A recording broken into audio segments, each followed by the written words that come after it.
பிஸ்மில்லாஹ், அல்ஹம்துலில்லாஹ், வஸ்ஸலாத்து வஸ்ஸலாம் அலா ரசூலில்லாஹ். எல்லாம் புகழும் அல்லாஹ் ஒருவனுக்கே உரித்தாகுக. மேலும் நபிகள் நாயகம் ஸல்லல்லாஹு அலைஹி வஸல்லம் அவர்கள் மீதும் அவர்களின் பரிசுத்தமான குடும்பத்தினர்கள், சஹாபாக்கள், தாபீன்கள், தாபீன்கள் அனைவர்கள் மீதும், மேலும் இவ்வுலகில் உள்ள முஃமினான ஆண்கள், பெண்கள் அனைவர்கள் மீதும் என்றென்றும் நன்றி நிலவட்டும். ஆமீன். அல்லாஹ் சுப்ஹானஹு வ தஆலா நம்மை படைத்ததற்காக நோக்கம் என்னவென்று பார்த்தால், அவனை வணங்குவதற்காக வேண்டி மட்டும் படைத்தானே தவிர வேறு எதற்காக வேண்டியும் அல்ல. அப்படியான அவனை வணங்குவதற்காக வேண்டி அவன் நமக்கு பரிசாக கொடுத்ததே தொழுகை. அத்தொழுகையை அல் குஷுவோட தொழுக வேண்டும். அல் குஷு என்றால் என்னவென்று பார்த்தால், பணியுடன், ஆழ்ந்த கவனத்துடன், இதயத்துடன் சொல்ல வேண்டும். ஒரு நாள் நபி ஸல்லல்லாஹு அலைஹி வஸல்லம் மசீதில் அமர்ந்திருந்தார்கள்.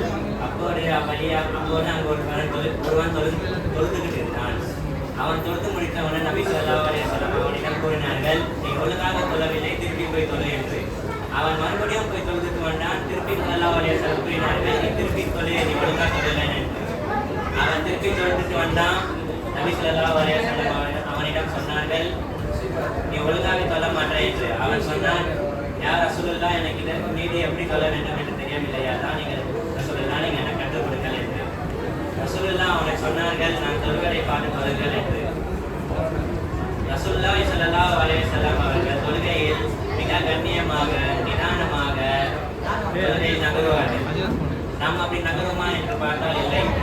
அல்லாஹ் குர்ஆனில் கூறுகிறான், அல் குஷு யார் இருக்கும் என்றால் அவர் அதிகமாக மறுமை நாளை இணையப்படுத்துவார்கள். அதிகமாக மறுமை நாளை இணையப்படுத்துவார்கள்.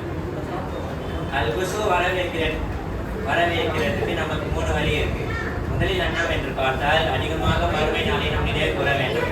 இப்போது நாம் தொழுகையில் இருக்கின்றோம். ஒரு நாள் வரும், அப்ப நிஜமாகவே நம்ம அல்லாஹ் சுப்ஹானஹு வ தஆலாவுக்கு முன்னால் இருப்போம் என்று நாம் அல்லாஹ்வை பார்த்து பயப்பட வேண்டும்.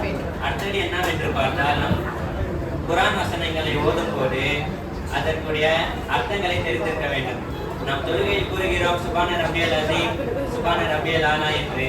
ஆனால் நிறைய பேருக்கு அதன் அர்த்தம் என்னவென்று தெரியவில்லை. சூரா ஃபாத்திஹா ஓதுறோம், அதற்கு அர்த்தம் என்னவென்று தெரியவில்லை. அதற்கு அர்த்தம் தெரிந்து ஓதினால் நம்மளுடைய கவனம் சிதறாமல் நாம் தொழுகையில் கவனமாக ஓதலாம். அதுக்கடுத்து என்னவென்று பார்த்தால், நாம் தொழுகையில் நேரம் எடுத்துக்கொள்ள வேண்டும்.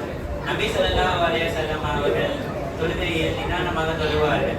அவர் ருக்கு அவ்வளவு நேரம் தொழுவார்கள், ருக்குவில் அவ்வளவு நேரம் நிற்பார்கள், சுஜூதில் அவ்வளவு நேரம் நிற்பார்கள், அவர் சுஜூதில் அழுவார்கள், அவர் துஆ கேட்பார்கள். அதனாலவே நம்மளும் நபி ஸல்லல்லாஹு அலைஹி வஸல்லம் அவர்கள் போலவே தொழுவோம். ஆமீன்.